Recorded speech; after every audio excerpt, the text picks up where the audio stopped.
देवाभागं यथा पूर्वे दीपज्योति परं ज्योति दीपज्योतिर्जनार्दना दीपो हरतु मे पापं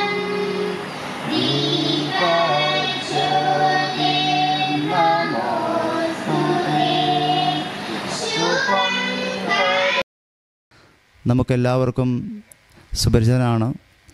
സനാതന ധർമ്മത്തിൻ്റെ പ്രചാരണത്തിന് വേണ്ടി അഹോരാത്രം പ്രയത്നിക്കുന്ന അദ്ദേഹം നമ്മളോട് സംവദിക്കുന്നുണ്ടാവും. അദ്ദേഹത്തെ ആദരപൂർവ്വം ക്ഷണിച്ചുകൊള്ളുന്നു. ഗുരുർബ്രഹ്മാ ഗുരുർവിഷ്ണു ഗുരുർദേവോ മഹേശ്വരഃ ഗുരു സാക്ഷാത് പരം ബ്രഹ്മ തസ്മൈ ശ്രീ ഗുരവേ നമഃ. ഓം സദാശിവസമാരംഭാം ശങ്കരാചാര്യമധ്യമാം അസ്മദാചാര്യപര്യന്താം വന്ദേ ഗുരുപരമ്പരാം. ഇവിടെ നമ്മൾ ഈ ഒരു വിദ്യാപീഠത്തിലാണ് ഇരിക്കുന്നത്. ഈ വർഷത്തെ അവധിക്കാലം കഴിഞ്ഞ് മറ്റന്നാൾ തുറക്കുകയാണ്. ഇത്തരം വിദ്യാലയങ്ങൾ എന്തിനു വേണ്ടി എങ്ങനെ നമ്മൾ നടത്തുന്നു എന്ന് പരിശോധിക്കുമ്പോൾ വിദ്യാഭ്യാസത്തിൻ്റെ ലക്ഷ്യത്തെക്കുറിച്ചും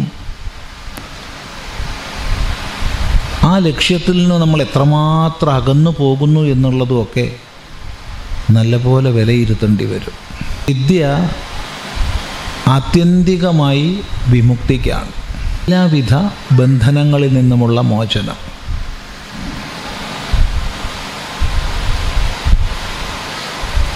ബന്ധനങ്ങളുടെ മുഴുവൻ മൂലകാരണം അജ്ഞാനമാണ്. അജ്ഞാനത്തിൽ നിന്നും അതിൻ്റെ കാര്യങ്ങളിൽ നിന്നുമുള്ള മോചനം, അതാണ് വിദ്യയുടെ ആത്യന്തിക ലക്ഷ്യം. അതിലേക്കുള്ള മാർഗമോ യഥാർത്ഥ മനുഷ്യനെ നിർമ്മിച്ചുകൊണ്ട് ധർമ്മബോധമുള്ള വ്യക്തിയുടെയും സമാജത്തിൻ്റെയും പാരസ്പര്യത്തെ തിരിച്ചറിഞ്ഞ് അതിനനുസൃതമായി ജീവിക്കുന്ന മനുഷ്യനെ രൂപപ്പെടുത്തിക്കൊണ്ട് ഇത് രണ്ടും ഒത്തുചേരുമ്പോൾ നമ്മുടെ സങ്കല്പമനുസരിച്ച് വിദ്യയുടെ ലക്ഷ്യമാകും. ഇത് പരിശോധിക്കുമ്പോഴാണ് നമ്മൾ എത്രമാത്രം അകന്നു പോകുന്നു എന്നുള്ളത് മനസ്സിലാവുക. ചിന്തിക്കുക. ലോകത്തിൻ്റെ ഗുരുപദവിയിൽ വിരാജിച്ച ഒരു സംസ്കൃതിയും രാഷ്ട്രവുമാണ് ഭാരതം.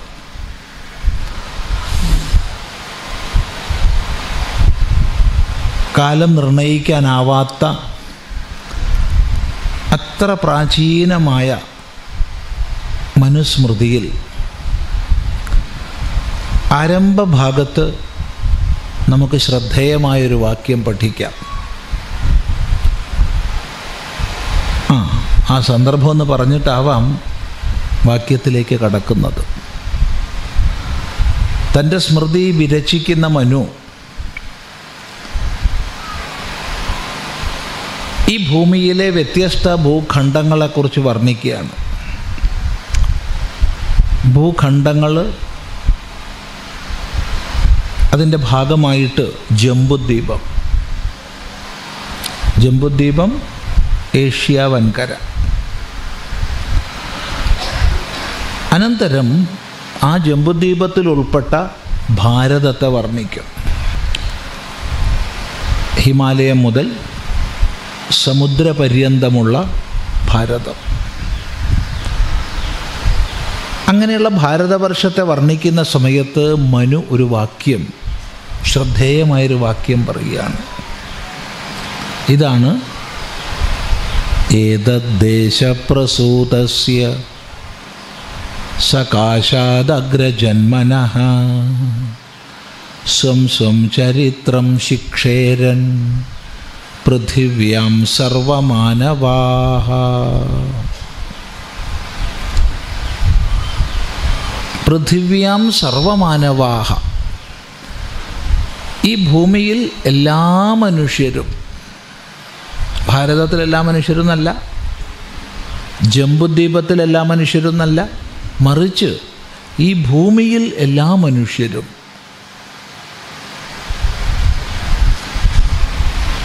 അവിടെ ഏതെങ്കിലും മതഭേദം പറഞ്ഞിട്ടില്ല.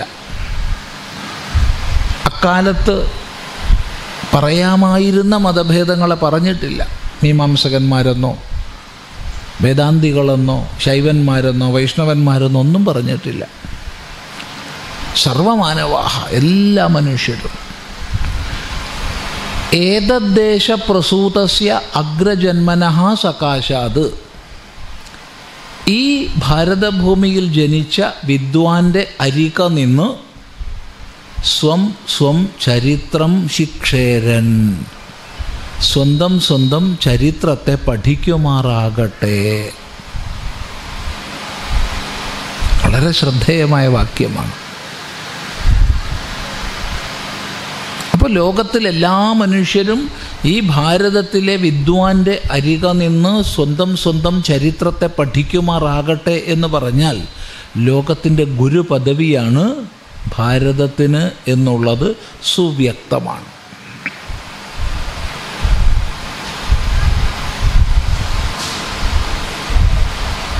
ഈ മനുവിൻ്റെ വാക്യം നമ്മളൊന്ന് അപഗ്രഥിക്കുമ്പോൾ നമ്മുടെ ഹൃദയത്തിലേക്ക് വരുന്നത് വേദത്തിലെ ഒരു വലിയ ആഹ്വാനമാണ്, വലിയൊരു സങ്കല്പമാണ്. ആ ആഹ്വാനം, സങ്കല്പം നമ്മളിലൊക്കെ വലിയ ദൗത്യമേൽപ്പിച്ചിട്ടുമുണ്ട്, വലിയ ഉത്തരവാദിത്തം നമുക്ക് ഏൽപ്പിച്ചിട്ടുണ്ട്. എന്താണത്? കൃണ്വന്തോ വിശ്വമാര്യം. ഈ വിശ്വത്തെ, ലോകത്തെ മുഴുവൻ നമുക്ക് ശ്രേഷ്ഠമാക്കി തീർക്കാം. ഈ ലോകത്തെ മുഴുവൻ നമുക്ക് ശ്രേഷ്ഠതയിലേക്ക് നയിക്കാം. നോക്കൂ, വേദത്തിന് വേണമെങ്കിൽ പറയാമായിരുന്നു, ഈ ലോകത്തിലെ വിവിധ രാജ്യങ്ങളിലേക്ക് പോയി അവിടങ്ങളിലൊക്കെ അക്രമങ്ങൾ അഴിച്ചുവിട്ട് അതിനെ മുഴുവൻ നിങ്ങളുടെ സ്വാധീനത്തിലാക്കൂ, എല്ലാ പ്രദേശങ്ങളിലും നിങ്ങളുടെ ഭരണം സ്ഥാപിക്കൂ എന്ന് പറയാമായിരുന്നു. എന്തുകൊണ്ടെന്നാൽ വേദത്തിൻ്റെ ഉപവേദമായിട്ട് ധനുർവേദമുണ്ട്. ധനുർവേദത്തിലെ വിഷയം ശസ്ത്ര അസ്ത്ര നിർമ്മാണമാണ്. ശസ്ത്രങ്ങളെന്ന് പറഞ്ഞാൽ കയ്യിൽ പിടിച്ചുപയോഗിക്കുന്ന ആയുധങ്ങൾ, അസ്ത്രങ്ങൾ എന്ന് പറഞ്ഞാൽ കൈ വിട്ടുപയോഗിക്കുന്ന ആയുധങ്ങൾ. രണ്ട് തരം ആയുധമല്ലേ ഉള്ളൂ, ഇന്നും അതുതന്നെയല്ലേ ഉള്ളൂ. കാലത്തിനനുസരിച്ച് പരിഷ്കരണങ്ങൾ വരും, പക്ഷേ ഈ രണ്ടേ ഉള്ളൂ, കൈ പിടിച്ചുപയോഗിക്കുന്ന ആയുധവും കൈ വിട്ടുപയോഗിക്കുന്ന ആയുധവും. ഈ രണ്ട് വിധത്തിലുള്ള ആയുധങ്ങളെ നിർമ്മിക്കുന്നതിനുള്ള ശാസ്ത്രമാണ് ധനുർവേദം. ഇത് കൂടാതെ ആയുധമുണ്ട്, മൂന്നാമതൊരു വിഭാഗം, അത് മന്ത്രായുധങ്ങളാണ്. അതവിടെ നിൽക്കട്ടെ. ഇതിൽ അങ്ങേയറ്റത്തെ മികവ്, കഴിവ് നാം നേടിയിരുന്നു. അതിന് ദൃഷ്ടാന്തം തേടി എങ്ങും അലയേണ്ട ആവശ്യമില്ല. ഇതിഹാസങ്ങളിലേക്ക് നോക്കിയാൽ മതി, പുരാണങ്ങളിലേക്ക് നോക്കിയാൽ മതി, നമ്മുടെ ദേവതാ സങ്കല്പങ്ങളിലേക്ക് നോക്കിയാൽ മതി, ദേവതകളുടെ ധ്യാന ശ്ലോകങ്ങൾ കേട്ടാൽ മതി. ആയുധ നിർമ്മാണത്തിലും ആയോധന വിദ്യയിലും എത്രമാത്രം ഉന്നതമായ പദം ഭാരതത്തിനുണ്ടായിരുന്നു എന്നപ്പോൾ മനസ്സിലാവും. ഒരു ദൃഷ്ടാന്തം മാത്രം പറയാം. ആയിരക്കണക്കിന് അസ്ത്രങ്ങളെക്കുറിച്ചുള്ള വർണ്ണന വാൽമീകി രാമായണത്തിലും മറ്റുള്ളത് എല്ലാവരും അറിഞ്ഞിരിക്കും. വിശ്വാമിത്രനും അഗസ്ത്യനുമെല്ലാം ശ്രീരാമൻ ഉപദേശിക്കുന്ന ആയുധങ്ങൾ തന്നെ അത്ഭുതപ്പെടുത്തുന്നവയാണ്.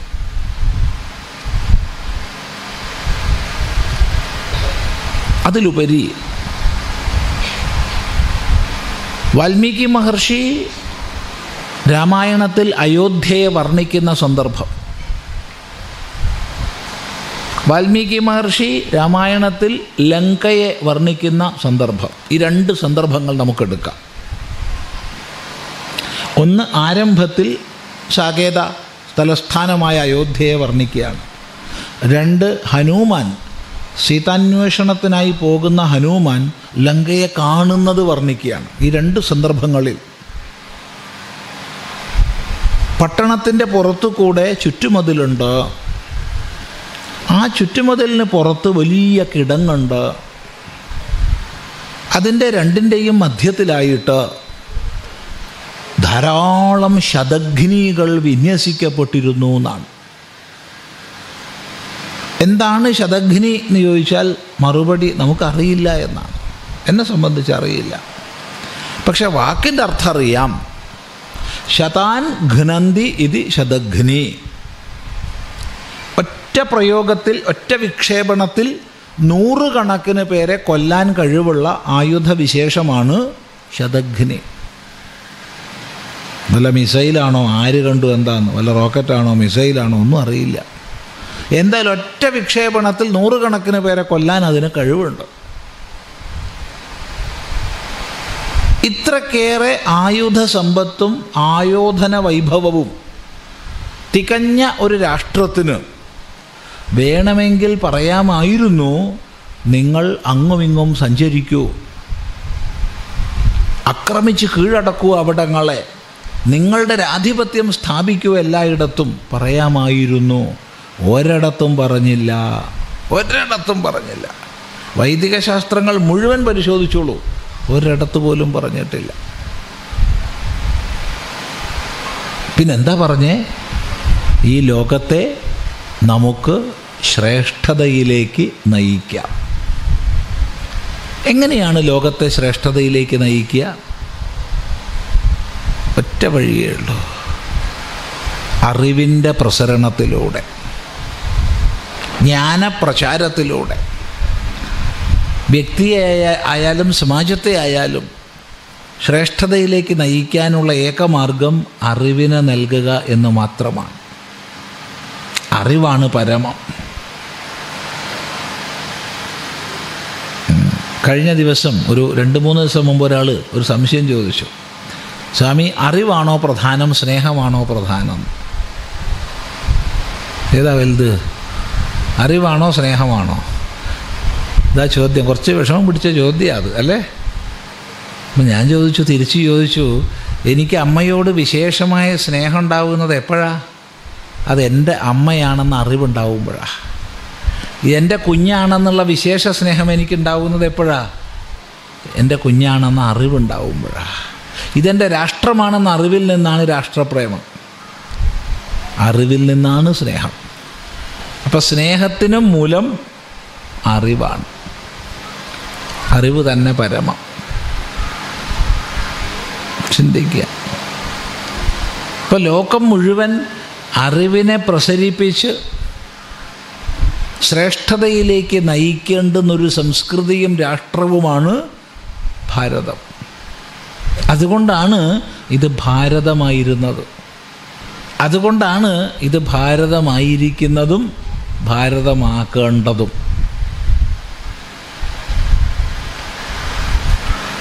നമ്മുടെ രാഷ്ട്രത്തിൻ്റെ പേര് ഭാരതം എന്ന് മറക്കരുത്. ഭാരതം എന്ന് തന്നെ പ്രയോഗിക്കണം. ഇന്ത്യക്ക് വല്ല അർത്ഥമുണ്ടോ? അറിയില്ല. ഇന്ത്യ ആർക്കെങ്കിലും അറിയാൻ വെച്ചാൽ പറഞ്ഞു തന്നോളൂ. എന്നാൽ പിന്നെ നമ്മൾ 100 സ്ഥലത്ത് ഇങ്ങനെ ചോദിക്കില്ലല്ലോ. ഭാരതം എന്ന് പറയുമ്പോൾ അത് ഈ പറഞ്ഞ ദൗത്യനിർവഹണത്തിനുള്ള രാഷ്ട്രമാണ്, ഈ പറഞ്ഞ ദൗത്യനിർവഹണത്തിനുള്ള സംസ്കൃതിയാണ്. കാരണം ഭാ ധാതുവിന് പ്രകാശം എന്നാണ് അർത്ഥം. പാണിനീയ ധാതുപാഠത്തിൽ ഭാ ദീപ്തൗ എന്നാണ് ധാതു. ദീപ്തി, പ്രകാശം. ഏതാ പ്രകാശം? ഇവിടെ നമ്മൾ പരസ്പരം കാണുന്നുണ്ട്. ഈ പ്രകാശമാണോ? ഇതല്ല. ഇത് വേണം, ഇത് വേണ്ടെന്നല്ല. ഭഗവാൻ ഭാഷ്യകാരൻ ശങ്കരാചാര്യ സ്വാമികൾ ഒരു ഉപനിഷത് ഭാഷ്യ സന്ദർഭത്തിൽ പറയുന്നുണ്ട്, സർവേഷാം ശോഭമാനാനാം ഹി ശോഭനതമാ വിദ്യ. പ്രകാശിക്കുന്ന എല്ലാത്തിലും വെച്ച് ഏറ്റവുമേറെ പ്രകാശിക്കുന്നത് അറിവാണെന്ന്. അറിവാണ്, ജ്ഞാനമാണ്. ഏറ്റവും വലിയ പ്രകാശം അറിവിൻ്റെ പ്രകാശമാണ്. സർവേഷാം ശോഭമാനാനാം ശോഭനതമാ ഹി വിദ്യ. ശോഭിക്കുന്ന എല്ലാത്തിലും ഏറ്റവുമേറെ ശോഭിക്കുന്നത് വിദ്യയാണ്, അറിവാണ്. ഈ അറിവിൻ്റെ പ്രകാശത്തിൽ ആരമിക്കുന്ന, അറിവിൻ്റെ പ്രകാശത്തിൽ ആരമിപ്പിക്കുന്ന രാഷ്ട്രവും സംസ്കൃതിയുമാണ് ഭാരതം.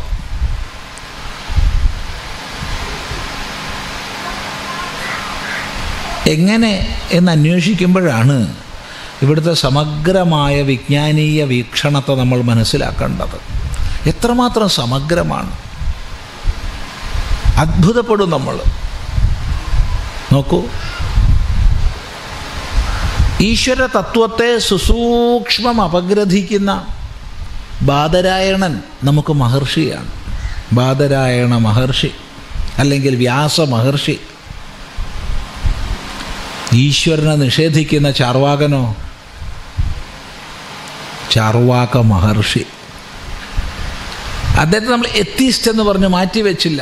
മഹാഭാവി, നിരീശ്വരവാദിയാ എന്ന് പറഞ്ഞോ? ഇല്ല. നിരീശ്വരവാദിയാ, എന്നാലും മഹർഷിയാ. ബൗദ്ധികമായിട്ടാണോ അയാൾ അതിൽ എത്തിച്ചേർന്നിട്ടുള്ളത്? എങ്കിൽ മഹർഷിയാ. കാലം ഇത്രയേറെ മുന്നോട്ട് പോയിട്ടും ഇന്നും കാമസൂത്രത്തെ ജയിക്കത്തക്ക ഒരു ലൈംഗിക ശാസ്ത്രം ഉണ്ടായിട്ടില്ല.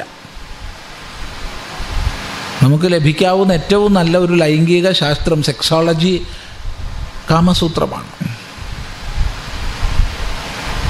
ആരാ എഴുതിയേ? വാത്സ്യായനല്ല, വാത്സ്യായന മഹർഷിയാ. അദ്ദേഹത്തെ നമ്മൾ സെക്സോളജിസ്റ്റ് എന്ന് പറഞ്ഞ് മാറ്റി വെച്ചില്ല. അദ്ദേഹം ഉപദേശിച്ച വിദ്യയെ കണ്ട് ചീച്ചി എന്ന് പറഞ്ഞില്ല. ഈ ചീച്ചി മനസ്സിലായില്ലേ? കുട്ടി മര്യാദയ്ക്ക് മൂത്രമൊഴിക്കട്ടെ എന്ന് ചോദിച്ചാൽ അമ്മ പറയും ചീച്ചി എത്തിക്കോന്ന്. അത് തന്നെ സംഭവം. എന്തോ ഒരു കൊള്ളരുതാത്തത് ഒന്നും പറഞ്ഞില്ല. മറിച്ച് വാന നിരീക്ഷണം ചെയ്തതും ഋഷിയാണ്, ആയുർവേദം ഉപദേശിച്ചതും ഋഷിയാണ്, പദാർത്ഥവിജ്ഞാനീയം ഉപദേശിച്ചതും ഋഷിയാണ്. ചിന്തിക്കുക. അറിവിൻ്റെ എല്ലാ ശാഖകളെയും ഒരുപോലെ ആദരിക്കാൻ നമ്മളെ പഠിപ്പിച്ചു. ഇതാണ് ഭാരതീയ വിജ്ഞാനീയ വീക്ഷണത്തിൻ്റെ ഏറ്റവും വലിയ മഹിമ. ചിന്തിക്കുക.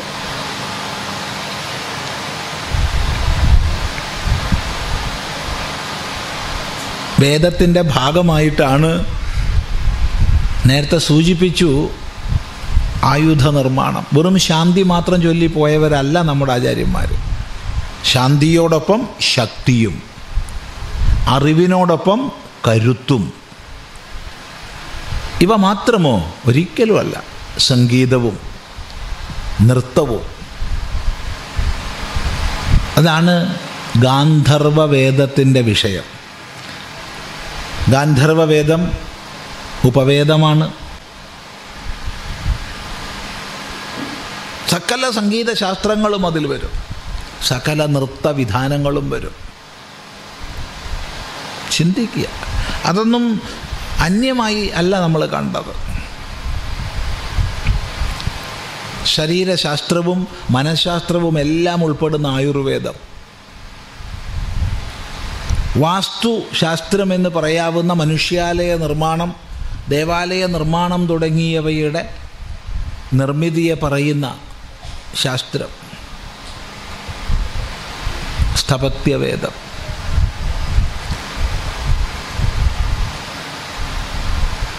വാണിജ്യ ശാസ്ത്രം, ധനതത്വശാസ്ത്രം, രാഷ്ട്രതന്ത്ര മീമാംസ എന്നിവയെല്ലാം ചേർന്ന ഇക്കണോമിക്സ്, കോമേഴ്സ്, പൊളിറ്റിക്കൽ സയൻസ് എല്ലാം ചേർന്ന അർത്ഥശാസ്ത്രം.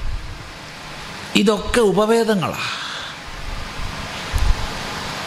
ഒന്ന് ചിന്തിക്കുക. ഇങ്ങനെ നോക്കിക്കഴിഞ്ഞാൽ വിജ്ഞാനീയത്തിൻ്റെ എല്ലാ ശാഖകളെയും ആദരിക്കാൻ പഠിപ്പിച്ച ഒരു സംസ്കൃതി, അതാണ് അറിവിൽ അഭിരമിച്ച ഭാരതം. അതുകൊണ്ടിത് ജഗദ്ഗുരുവായി. ഇടക്കാലത്ത് ജഗദ്ഗുരു പദവിയിൽ കുറേ മങ്ങൽ വന്നെന്ന് നമുക്കറിയാം. സുദീർഘമായ അടിമത്തത്തിൻ്റെ കാലഘട്ടം നീണ്ടത് നമുക്കറിയാം. അതിൻ്റെ കാര്യകാരണങ്ങളും നമുക്കറിയാം. ഇന്ന് വീണ്ടും എല്ലാ അർത്ഥത്തിലും ഭാവത്തിലും ലോകത്തിൻ്റെ നേതൃസ്ഥാനത്തേക്ക് ഉയരുന്ന മഹിമയാണ് ഭാരതത്തിൻ്റെത്. എന്താണ് ഭാരതം പറയുന്നത് എന്ന് നോക്കുന്ന ഒരു സ്ഥിതി ലോകത്തിനുണ്ട്. വാസ്തവത്തിൽ അത്ഭുതപ്പെടുകയാണ്. ഒരിക്കൽ കൂടി ജഗദ്ഗുരു പദവിയിലേക്ക് ഭാരതം സമാനയിക്കപ്പെടുന്ന വലിയൊരു കാഴ്ച. ആ കാഴ്ച കണ്ട് മാറിയിരിക്കേണ്ടവരല്ല നമ്മൾ. ആ കാഴ്ചയെ ത്വരിതപ്പെടുത്തേണ്ടവരാണ്. ഭാരതാംബയെ ജഗദ്ഗുരു പദവിയിലേക്ക് പുനരാനയിക്കേണ്ടവരാണ്.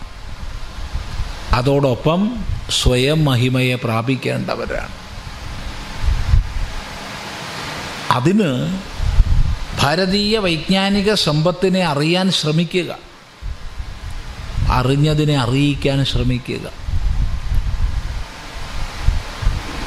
ഒന്നുമില്ലെങ്കിൽ ഇത്രയേറെ സമുന്നതമാണ് നമ്മുടെ പൈതൃക സമ്പത്തെന്നുള്ളൊരു ചൂണ്ടിക്കാണിക്കലെങ്കിലും സാധിക്കുക. ഇത് വർത്തമാനകാലത്തിൻ്റെ വലിയൊരു ആവശ്യകതയാണ്, അനിവാര്യതയാണ്. ചെറിയൊരു ട്വിസ്റ്റ് കൊടുത്താൽ മതി, അത് മാത്രമേ ആവശ്യമുള്ളൂ. കാരണം ഇത്രയും കാലം കേമമെന്ന് മനസ്സിലാക്കിയതൊന്നും അല്ല, അതിനപ്പുറത്ത് ചിലതൊക്കെ ഉണ്ട് എന്നുള്ള തിരിച്ചറിവ് ഇന്ന് ലോകം മുഴുവൻ വന്നിട്ടുണ്ട്. പക്ഷെ അതിനെ ചെറുതായിട്ടൊന്ന് സ്പർശിക്കാൻ നമുക്ക് കഴിയണം. എങ്ങോട്ടാണ് തിരിയേണ്ടതെന്ന് അറിയാത്ത ഒരു സമൂഹത്തെയാണ് നമ്മൾ, പ്രത്യേകിച്ച് യുവ സമൂഹത്തെയാണ് കാണുന്നത്. കാരണം ഒരുപാട് തെറ്റിദ്ധരിക്കപ്പെട്ട, അതിന് യുവസമൂഹത്തെ കുറ്റം പറയരുത്, കുറ്റം നമ്മളുടേതാണ്. ചെറിയൊരു ട്വിസ്റ്റ് കൊടുത്താൽ മതി. ചെറിയൊരു ഉദാഹരണം പറഞ്ഞുതരാം, ഉദാഹരണം മാത്രം. കഴിഞ്ഞ വർഷം നവംബറിൽ ഒരു യുവജനങ്ങളുമായുള്ള ഒത്തുചേരലായിരുന്നു. ഒരു ഹാളിലൊരു 250 പേർക്ക് ഇരിക്കാവുന്ന സ്ഥലമുണ്ട്. പക്ഷേ 24 പേരേ ഉള്ളൂ ആകെ. ചിദാനന്ദപുരസ്വാമിയെ പരിചയപ്പെടുത്തി ഒരാൾ, സ്വാഗതം ചെയ്തു. ഈ ചിദാനന്ദപുരസ്വാമി സംസാരിക്കാൻ വേണ്ടി അങ്ങോട്ട് നോക്കുമ്പോൾ ആരാ ഇങ്ങോട്ട് നോക്കിയിരിക്കണം? ആരുമില്ല. ചിലർ ഇങ്ങനെ നോക്കിയിരിക്കുന്നുണ്ട്, ചിലർ ഇങ്ങനെ നോക്കിയിരിക്കുന്നുണ്ട്, ചിലരിങ്ങനെ മൊബൈൽ ഫോണിൽ 2 വിരലുകൊണ്ട് ഇങ്ങനെ ആക്കണുണ്ട്. നല്ല മക്കൾ, ഒന്നാന്തരം മക്കൾ, അപാര കഴിവുള്ളവർ. ഒരു കാര്യത്തിൽ എനിക്ക് യാതൊരു സംശയമില്ല, നമ്മളെക്കാൾ മികച്ചവരാണ് നമ്മുടെ പുതിയ തലമുറ. അവരെ കുറ്റപ്പെടുത്തരുത്. അവർക്ക് പരിശീലനം ലഭിച്ചിട്ടില്ല, അതിനെ കുറ്റം പറഞ്ഞിട്ട് കാര്യമില്ല. അപ്പം നമ്മൾ തുടങ്ങി, നിങ്ങളോടൊന്നും ഉപദേശിക്കാൻ വന്ന ആളല്ല ഞാൻ. നിങ്ങളെയൊക്കെ പരിചയപ്പെടാനും പരസ്പരം ചില ആശയങ്ങൾ കൈമാറാനും, എനിക്കറിയുന്നത് നിങ്ങൾക്കറിയുന്നത് എനിക്ക് സ്വീകരിക്കണം, എനിക്കറിയുന്നത് നിങ്ങൾക്കും, ഇങ്ങനെ ആശയവിനിമയത്തിന് വന്ന ആളാണ് ഞാൻ. അപ്പോഴത്തേക്കൊരു 5-10 പേര് ഇങ്ങോട്ട് നോക്കിയിരിക്കാൻ തുടങ്ങി. അല്പം പുച്ഛരസത്തോടുകൂടി, അല്പം മുഖം കോട്ടലിൽ അത് അഭിവ്യഞ്ജിപ്പിച്ചുകൊണ്ട് ഒരു 19 വയസ്സ് തോന്നിക്കുന്ന പെൺകുട്ടി എഴുന്നേറ്റ് ചോദിച്ചു, നിങ്ങൾ ഹിന്ദുത്വത്തിൻ്റെ മഹിമ പറയാനല്ലേ വന്നതിവിടെ? എന്താണ് ട്രാൻസ്ജെൻഡേഴ്സിനോടുള്ള നിങ്ങളുടെ സമീപനം?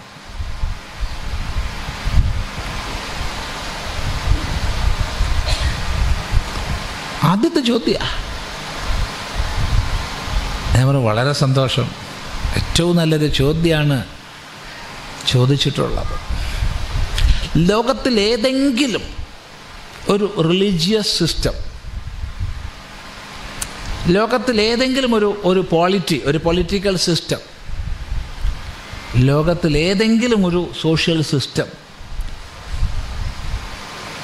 അർദ്ധനാരീശ്വരനെ പൂജിക്കുന്നത് കാണിച്ചു തരൂ? അർദ്ധനാരീശ്വരൻ പകുതിയാണും പകുതി പെണ്ണുമാണല്ലോ. ഇനി ആരെങ്കിലും സ്വാമി നിരീശ്വരവാദിയാന്ന് തോന്നുന്നു, ശിവനെ ഇങ്ങനെ പറയുമെന്നൊന്നും ചോദിച്ചേക്കരുത്. ആ കുട്ടിയോട് ആ ഭാഷയിൽ പറഞ്ഞാലേ ആ കുട്ടിയെ അഭിമുഖീകരിപ്പിക്കാൻ പറ്റൂ. ഇപ്പം ലോകത്തിൽ ഏതെങ്കിലും മതവ്യവസ്ഥയോ രാഷ്ട്രീയ വ്യവസ്ഥയോ സാമൂഹിക വ്യവസ്ഥയോ അർദ്ധനാരീശ്വരനെ പൂജിക്കുന്നത് കാണിച്ചു തരൂ? ഒറ്റ വ്യവസ്ഥയേ ഉള്ളൂ, അതാണ് ഹിന്ദുത്വം, അതാണ് ഹിന്ദുധർമ്മം.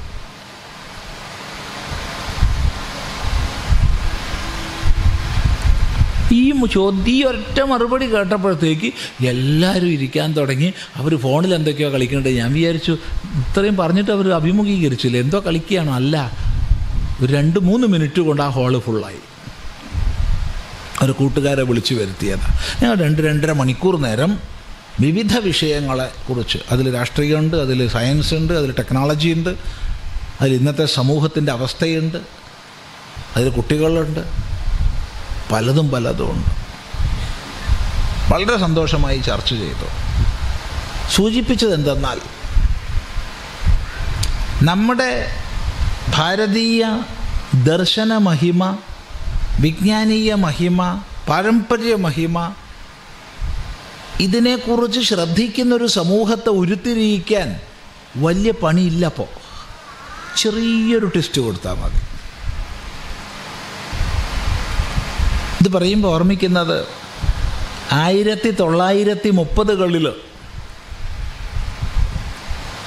സ്വാമി നിർവേദാനന്ദ എന്നുള്ള വലിയൊരു വിദ്വാൻ, അദ്ദേഹം ശ്രീരാമകൃഷ്ണ പ്രസ്ഥാനത്തിലെ സന്യാസി ശ്രേഷ്ഠനായിരുന്നു. അദ്ദേഹത്തിൻ്റെ ഒരു പുസ്തകം സയൻസ് ആൻഡ് റിലിജിയൻ എന്നുള്ള പുസ്തകം, അതിലൊരു അധ്യായത്തിൻ്റെ പേര് ദി ഷേക്കിംഗ് ഓഫ് ഹാൻഡ്സ് എന്നാണ്. ദി ഷേക്കിംഗ് ഓഫ് ഹാൻഡ്സ് അതാണ് അധ്യായത്തിൻ്റെ പേര്. അന്ന് അദ്ദേഹം എഴുതി, സയൻസ്, പ്രത്യേകിച്ച് ക്വാണ്ടം ഫിസിക്സ് കൂടുതൽ വികസിതമാകട്ടെ, പുതിയ പുതിയ കണ്ടെത്തലുകൾ ക്വാണ്ടം ഫിസിസിസ്റ്റ് നേടട്ടെ, നമ്മുടെ ഋഷീശ്വരന്മാരുടെ ഉദ്ബോധനങ്ങളും ഇതും ഒന്ന് തന്നെ എന്ന തിരിച്ചറിവിൽ രണ്ടു കൂട്ടരും കൈകൊടുത്ത് ഒന്നായി ഒരു സ്ഥലത്ത് ഇരിക്കുന്ന അവസ്ഥ ഏറെ താമസിയാതെ വന്നു ചേരുമെന്ന്. അക്ഷരാർത്ഥത്തിൽ ശരിയാ. ഇന്ന് നമ്മൾ കാണുക, ഇന്ന് നമ്മൾ അനുഭവിക്കുക.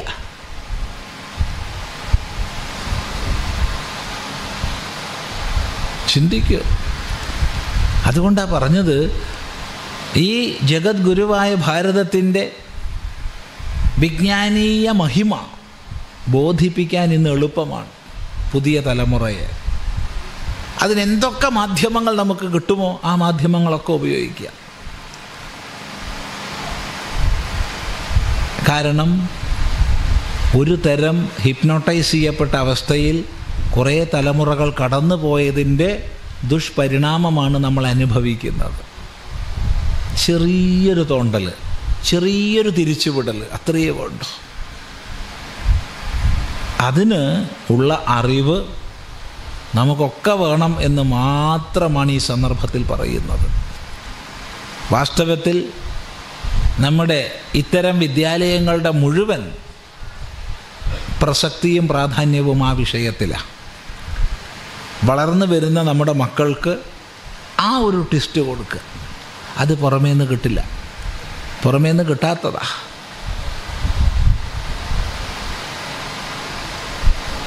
തന്നിലേക്ക് തിരിഞ്ഞു നോക്കാനുള്ള, രാഷ്ട്രമഹിമയിലേക്ക് തിരിഞ്ഞു നോക്കാനുള്ള ഒരു കാഴ്ചപ്പാട് അത്രയേ വേണ്ടു. അതിന് വലിയ പണിയൊന്നുമില്ല. നമ്മൾ സാധാരണ ഈ വിഷയത്തിൽ ചിന്തിക്കുമ്പോൾ ഓർമ്മിക്കാറുള്ളൊരു സംഭവമുണ്ട്. നമ്മൾ എത്രയോ സ്ഥലത്ത് പറഞ്ഞു മടുത്തതാണ്, നിങ്ങളും കേട്ടിട്ടുണ്ടാവും. എങ്കിലും ഓർമ്മ വന്നാൽ പറയുക എന്നുള്ളൊരു രോഗമുണ്ട്. അതുകൊണ്ട് പറയട്ടെ, കുറേ വർഷങ്ങൾക്ക് മുമ്പ്, കുറേ വർഷമായി, 10-25 വർഷം കഴിഞ്ഞു. അവിടെ കൊളത്തൂർ വളരെ പ്രായമുള്ളൊരു സ്ഥപതി, ഒരാശാരി. അദ്ദേഹം ആദ്യകാലത്ത് മരത്തിൻ്റെ പണിയൊക്കെ ധാരാളം ചെയ്യായിരുന്നു. പിന്നെ അതൊക്കെ നിർത്തി ഈ സ്ഥലനിർണയം ചെയ്യാൻ പോവുക, വീടിന് കുറ്റിയടിക്കുക, അങ്ങനെയൊക്കെ ഉള്ള. ഞങ്ങൾ തമ്മിൽ വലിയ കൂട്ടാണ്, വലിയ സ്നേഹബന്ധമായിരുന്നു. അദ്ദേഹം ഇപ്പോൾ ഇല്ല, അതുകൊണ്ടാണ് സ്നേഹബന്ധമായിരുന്നു എന്ന് പറയണത്. അദ്ദേഹം മരിച്ചുപോയി. വായലൊറ്റ പല്ലുമില്ല, അങ്ങനെയൊക്കെയാണ് അദ്ദേഹത്തിൻ്റെ രൂപം. അപ്പോൾ ഒരു ദിവസം എവിടെയോ ഒരു സ്ഥലത്ത് കുറ്റിയടിച്ച് തിരിച്ച് ആശ്രമത്തിന് മുമ്പ് കൂടിയാണ് വീട്ടിലേക്ക് പോണത്. അപ്പോൾ അവിടെ കയറും, അതിൽ പോവുകയാണെങ്കിൽ അപ്പോൾ കയറും. ഞങ്ങൾ എന്തെങ്കിലും ഒന്ന് ചീരുന്ന 2 വല്ല വെള്ളമൊക്കെ കുടിച്ച് വർത്തമാനമൊക്കെ പറയും. അപ്പോൾ അന്ന് അദ്ദേഹം വന്നപ്പോൾ കയ്യിലൊരു കോലുമുണ്ട്, ഒരു വടക്ക് നോക്കി യന്ത്രവുമുണ്ട്. കുറ്റിയടിക്കേണ്ട ആവശ്യത്തിന് വേണ്ടി കൊണ്ടുപോയതാ. അപ്പോൾ ഇതെന്താണെന്ന് അറിയാത്തൊരു നിലയ്ക്ക് ഞാൻ ചോദിച്ചു, ഇതെന്താ അത്? ഇന്നൊരു യന്ത്രമൊക്കെ ആയിട്ടാണല്ലോ നടപ്പ്. അപ്പോൾ ഇത് സ്വാമിക്കാരല്ലേ, ഇത് തവക്കയാന്ന് പറഞ്ഞു. അവിടെ തവക്കയെന്നാണ് പറയണത്, ഇവിടെ എന്താണെന്ന് അറിയില്ല പറയണത്. എന്തായാലും തവക്കയാന്ന് പറഞ്ഞു. അപ്പോൾ ഇതെന്താ അത്? സ്വാമി സൂചി കണ്ടില്ലേ, ഇത് വടക്കോട്ടാ നോക്കുക എപ്പോഴും. അപ്പം ഞാൻ ചോദിച്ചത് വടക്കോട്ടയെ നോക്കുള്ളൂ? ആ, ഇത് വടക്കോട്ടയെ നോക്കൂ. ഉറപ്പാ. എന്നാൽ നിങ്ങളിവിടെ ഇരിക്കൂ പറഞ്ഞു. അവിടെ ആശ്രമത്തിൽ ഈ ലൗഡ് സ്പീക്കറിൻ്റെ യൂണിറ്റ് അഴിച്ചു വെച്ചിരുന്നു. ആ സമയത്ത് നമ്മളതെടുത്ത് ഒരു സഞ്ചിയിലിട്ടു.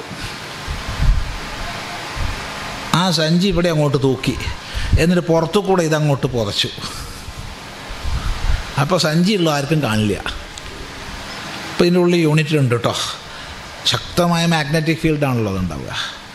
അപ്പോൾ അതുകൊണ്ട് നമ്മൾ ഇപ്പുറത്ത് വന്ന് അവിടെ ഇരുന്നപ്പോൾ ഈ വടക്കോട്ട് നോക്കിയ സൂചി നേരെ തെക്കോട്ട് നോക്കി ഇരിപ്പായി. ഇദ്ദേഹത്തിന് പരിഭ്രമം, സ്വാമി ഇതെന്താ ചെയ്യുന്നത്? ഞാൻ ചെയ്യാനും, ഞാനൊന്നും ചെയ്യണില്ല. ഞാൻ നിങ്ങളെ തൊട്ടോ? നിങ്ങൾ തോന്നിയാസം പറയുക. സ്വാമി എനിക്ക് നാളെ പോകേണ്ടതാണ്, കേട് വന്നാൽ. എന്നാൽ ഞാനിങ്ങോട്ട് മാറാമെന്ന് പറഞ്ഞ് ഞാൻ മാറി അപ്പുറത്തേക്ക് ഇരുന്നപ്പോൾ ഇത് നേരെ പടിഞ്ഞാറോട്ട്.